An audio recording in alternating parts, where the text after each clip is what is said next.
तो हर हर महादेव। तो ये जो क्वेश्चन है जी एडवांस 2025 का ही क्वेश्चन है पेपर वन का। बहुत अच्छा क्वेश्चन लगा ये मुझे, क्योंकि जो कंसेप्ट से ट्रिगर कर रहा था बहुत मज़ेदार क्वेश्चन था। ठीक है, बेसिकली पी वाला क्वेश्चन बहुत अच्छा था, आर वाला क्वेश्चन एक अच्छा था। ठीक है, ये दोनों सबसे अच्छे क्वेश्चन थे। ठीक है, तो एग्जाम हॉल में ये कैसे करें देखा। एग्जाम हॉल में सबसे पहले चारों स्टेटमेंट देखिए और सबसे ईजी सॉल्व करना ये वाला। क्यों? क्योंकि ये जो है एन का एक्सप्रेशन क्वाड्रेटिक, ये और ये दोनों ही अलग। बस एक बार इसको डिफरेंशिएट करना है, greater than equal to zero करना है, तो ईजी भी टास्क है।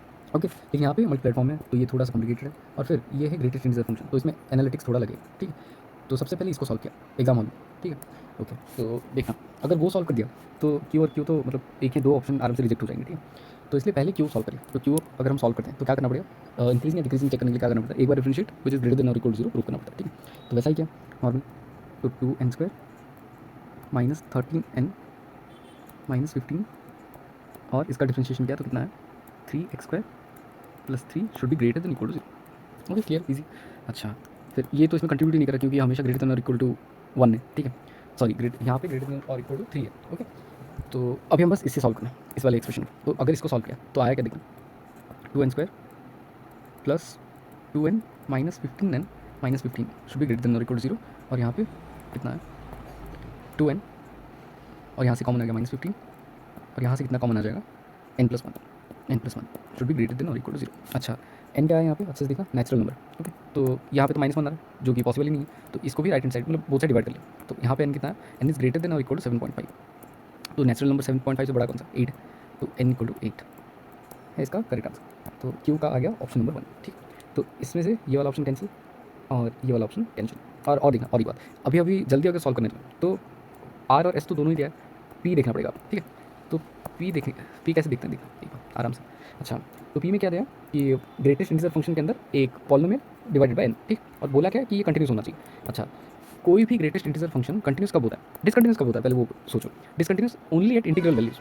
तो ग्रेटेस्ट इंटीजर के अंदर इंटीग्रल वैल्यू नहीं आना चाहिए, बाकी जो आता है। फॉर एग्जाम्पल इसका सबसेट आ सकता है, इसका सबसेट आ सकता है वेर एन इज इंटीजर। ठीक है, जैसे 6 से 7 इसका कोई भी सबसेट आ सकता है, तो ये कंटिन्यूस हो जाएगा। तो देखते हैं कि 1 और क्या पूछा है यहाँ पे, ऑन द इंटरवल 1, 2। ओके, तो इसको देखने के लिए पहले तो 1, 2 में इसका बिहेवियर चेक कर ले। ऊपर जो क्यूबिक पॉलिनोमियल है उसको जीएक्स नाम दिया। अच्छा, यहाँ पे देखना कैलकुलेशन इजी करने के लिए 5 तुम कॉमन ले सकते हो। ठीक है, 5 अगर कॉमन लिया तो कितना आया देखना, 2x³ minus 9x² plus 12x plus 7। Okay, इसको डिफ्रेंशिएट कर लें, 6x² माइनस 18x प्लस 12। ठीक है, ग्रेटर देन और इक्वल टू जीरो पुट कर लिया। तो यहाँ से आराम से देखना 6 अगर हम बोथ डिवाइड करते हैं फिर आ क्या जाएगा, फैक्टराइज हो जाएगा x-1 x-2 should be greater than और इक्वल टू जीरो। अच्छा, जहाँ पे हमें चाहिए था देखो, इसी पे चाहिए था और इसी पे कंडीशन मिली, 1 पे और 2 पे ये जीरो है। ठीक है, तो प्लस माइनस प्लस ये ऐसा आएगा और यहाँ पे ऐसा आएगा। तो यहाँ पे 1 पे इसका मैक्सिमम ऑप्टिन होगा, लोकल मैक्सिमम, और यहाँ पे लोकल मिनिमम। ठीक है, तो अगर यहाँ पे ऐसा वैल्यू आता है तो g(1) ये मान लिया g है। ठीक है, तो g(1) और g(2) हम आराम से सब्स्टिट्यूट कर सकते हैं, मतलब देख सकते हैं कि वैल्यू क्या आ रहा है। तो g(1) अगर हमने निकाला तो वो कितना आ गया देखो, 35, सॉरी एक सेकेंड, हाँ वो आ गया 60, और g(2) कितना है, वो आ गया 55। क्लियर है। अब जो इतना इन्फॉर्मेशन हमें मिला उसका हम यूज़ कैसे करते हैं देखा, इसका बिहेवियर। अच्छा, हमने जो वेविको वाला अभी जो बनाया था उसमें 1 से 2 में ये स्ट्रिक्टली डिक्रीज़ करा। ठीक है, ये एक मेन बात है, यहाँ पे 1 है ये 2 है, तो कहीं ऐसे आ रहा होगा, फिर यहाँ पे मैक्सिमम, फिर यहाँ पे ऐसे मिनिमम, सॉरी फिर यहाँ पे ऐसे मैक्सिमम और यहाँ पे ऐसे मिनिमम। ठीक है, तो यहाँ पे मान लो 60 और यहाँ पे मान लो 55। ठीक है, क्लियर, इजी। ओके, तो अच्छे से देखना अगर, तो g बिलोंग्स टू 55, 60 इन 1, 2। ओके, तो g बाई n दिया है यहाँ पे, तो कौन सा n है यहाँ पे क्या दिया है। अच्छा, हमें चेक भी क्या करना है, सिर्फ p के 2 और 5 वैल्यू पे, 2 पे 9 है और 5 पे 10। ठीक है, चेक कर लेते हैं। तो पहले 9 ही चेक कर लिया, मिनिमम पूछा ना इसलिए। तो g बाई 9 अगर हम करते हैं तो बोथ साइड 9 डिवाइड होगा। ठीक है, जो कि इक्वल टू आ जाएगा, देखना, जो कि इक्वल आएगा 6 पॉइंट समथिंग, 6 पॉइंट समथिंग। तो ये तो कंटिन्यूस होता है यहाँ पे, तो क्लियरली ये 9 वाला ऑप्शन करेक्ट हो गया, सी वाला फिर से गलत, बी वाला स्टेटमेंट ठीक हो गया। अच्छा, इसमें सिर्फ खत्म नहीं हुआ क्योंकि ये एग्जाम हॉल तो नहीं है, तो आर और एस कैसे सॉल्व करेंगे। ठीक, आर और एस सॉल्व करने के लिए थोड़ा सा अच्छे से सोचना पड़ेगा। देखो जो एस है ना वो बहुत ज़्यादा इजी सॉल्व हो जाए। क्यों, क्या दिया देखना, बस वो जो सिग्मा के अंदर जो भी दिया है ना उसको थोड़ा सा एक्सपेंड करके लिख ले। जैसे कि सिग्मा के अंदर जो दिया है साइन वाला, साइन एक्स का mod plus sine x minus 1 से plus dot dot dot sine x minus 4 था ना, हाँ 4। ठीक है, इजी मॉड है सबका। तो ये कहाँ पे कंटिन्यूस है या डिसकंटिन्यूस है वो देखना पड़ेगा। ठीक है, प्लस बाद भी कॉस का देख लेंगे। ठीक है,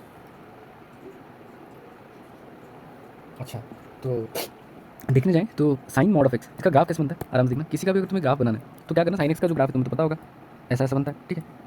तो साइन मॉड एक्स का ग्राफ कैसे बनेगा, बस जो right side of the Y axis है उसको बस रेसिप्रोकेट कर लेंगे यहाँ पे, ठीक। तो क्लियरली अगर तुम देखने जाओ यहाँ पे, अगर इसकी डिफरेंशियबिलिटी देखो, जो फर्स्ट प्रिंसिपल है उससे चेक करने जाओगे तो थोड़ा टाइम जाएगा। जो टेंजेंट का जो होता है लिमिटिंग केस, उसका देख लो तुम, तो क्लियरली देखना ये 45 डिग्री पे जा रहा है। अगर हम RHS से देखते हैं, मतलब राइट हैंड डेरिवेटिव से, तो इसका वैल्यू कितना आ जाएगा 1, और लेफ्ट हैंड से अगर देखने जाए तो -1, जो कि इक्वल नहीं है। तो इसका मतलब क्या है कि 0 पे तो ये नॉट डिफरेंशियल है, 0 पे नॉट डिफरेंशियल। ओके क्लियर है। अच्छा 0 पे क्यों चेक किया, क्योंकि देखो साइन एक्स को तो कहीं पे प्रॉब्लम नहीं है, ठीक है। मॉड जहाँ पे भी लगता है ना, वहाँ पे जो अंदर वाला फंक्शन जहाँ पे जीरो होता है, बस उसी में प्रॉब्लम आता है और कहीं पे नहीं, ठीक है। और साइन x-1 ये कहाँ पे डिफरेंशियल नहीं होगा, अच्छे से देखा। अगर तुमने ग्राफिकल ट्रांसफॉर्मेशन पढ़ा होगा तो ये बहुत इजीली सॉल्व हो जाएगा। यहाँ पे मतलब आगे एक्सप्लेन करने की भी जरूरत नहीं है, क्योंकि देखो ये 0 है और ये 1 है। यहाँ से ही जो अभी 0 पे बन रहा था ना ग्राफ, यहाँ से ऐसा ही बन जाएगा, बस डिफरेंस इतना है। ओके तो यहाँ पे वही सेम चीज़ हो जाएगा, जहाँ जहाँ पे मॉड्यूलस का वैल्यू अंदर वाला फंक्शन मॉड्यूलस के अंदर 0 है, वहाँ पे ये नॉट डिफरेंशिएबल है। क्लियर सी बात। तो कितने पॉइंट हो गए, 0 1 और अप टू 4, जो कि 5 पॉइंट ऑफ नॉन डिफरेंशिएबिलिटी, ठीक। अच्छा फिर कॉस का देखते हैं। अच्छा कॉस का कितना है, x minus x plus half minus 0 and so on, ठीक है। लेकिन इतना सा एलाबोरेट करने से पहले थोड़ा सा देख लेना कॉस ऑफ मॉड एक्स के बारे में, थोड़ा सा सोच लेना, ठीक।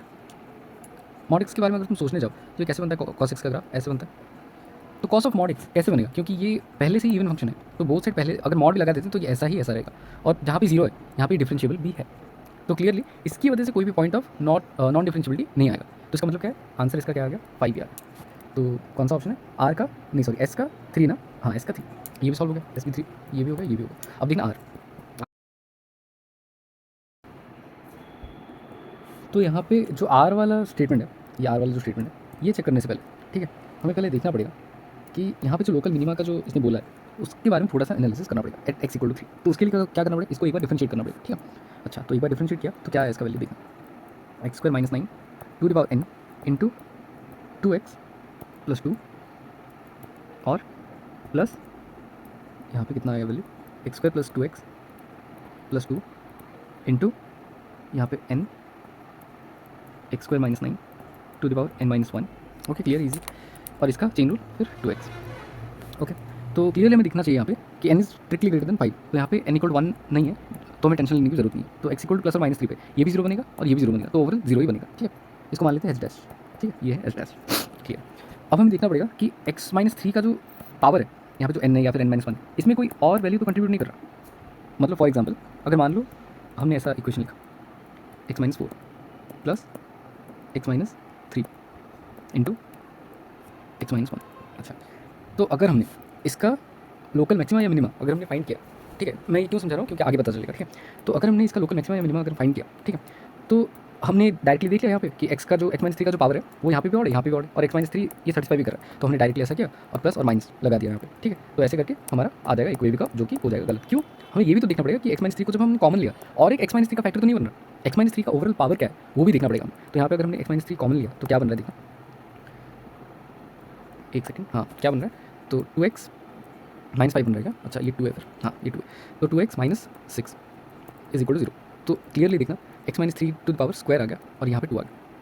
तो ये जो फैक्टर है ये बहुत ज़्यादा इंपॉर्टेंट है। अभी मैंने क्यों बोला अभी समझ में आ जाएगा, देखना थोड़ा पेशेंस।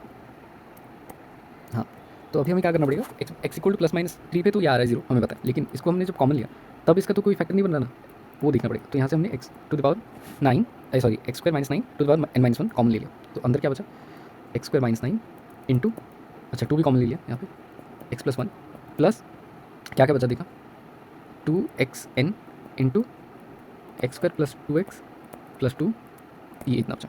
अच्छा अभी हमें चेक करना पड़ेगा, ये तो हम पता है कि ये 0 में कंट्रीब्यूट कर रहा है एट x = 3 और -3, ओके, लेकिन ये वाला तो कंट्रीब्यूट नहीं कर रहा, ये भी एक बार देख लेता हूँ, ठीक है। तो यहाँ पे इसको पूरा सॉल्व किया फिर x = 3 डाला, कोई फायदा नहीं है। यहाँ से देखना इसका एक फैक्टर है तो ये डायरेक्टली 0 हो जाएगा। तो x = 3 जब हमने पुट किया तो ये वाला हो गया 0, क्लियर, ये वाला हो गया 0। और यहाँ पे क्या होगा देखना इस वाले एक्सप्रेशन में 6n × ये भी कोई पॉजिटिव नंबर ही होगा, ठीक, = 0। तो कोई भी ऐसा नेचुरल नंबर n नहीं है जिसकी मदद से हम ये 0 कर पाएँ। तो क्लियरली ये वाला जो फैक्टर है ये किसी और नंबर पे 0 हो रहा होगा, मतलब depending on the natural value n, लेकिन यहाँ पे x = 3 पे ये 0 नहीं है। तो क्लियर है, तो अभी हमारे पास बस एक ही ऑप्शन बचा कि यही कंट्रीब्यूट कर रहा है, 2 भी नहीं, ये वाला फैक्टर ये कंट्रीब्यूट कर रहा है x = 3 पे लोकल मैक्सिमा या मिनिमा बनाने को, ठीक। तो बना लिया एक बार -3 और +3 लोकल मिनिमा बनाने के लिए यहाँ पे माइनस यहाँ पे प्लस आना ही पड़ेगा। ये कब पॉसिबल, अगर हम देखने जाए तो ये तभी पॉसिबल है जब x - 3 टू द पावर यहाँ पे n - 1 इस वाले फैक्टर में n-1 ऑड होगा। अगर n-1 ऑड है तो n क्या होगा, इवन। n इवन है plus n is greater then 5, तो कौन सा ऐसा नंबर होगा, n = 6। n = 6 is the correct answer, ये वाला करेक्ट आंसर है आर के लिए। बहुत अच्छा क्वेश्चन था। और आर पे भी अगर मतलब एग्जामिनर ने क्वेश्चन पुट किया होता, जैसे पी पे उसने कंस्ट्रेंट पुट किया था एक क्यू का वैल्यू ऐसे करके, तो बहुत अच्छा लगता है क्वेश्चन।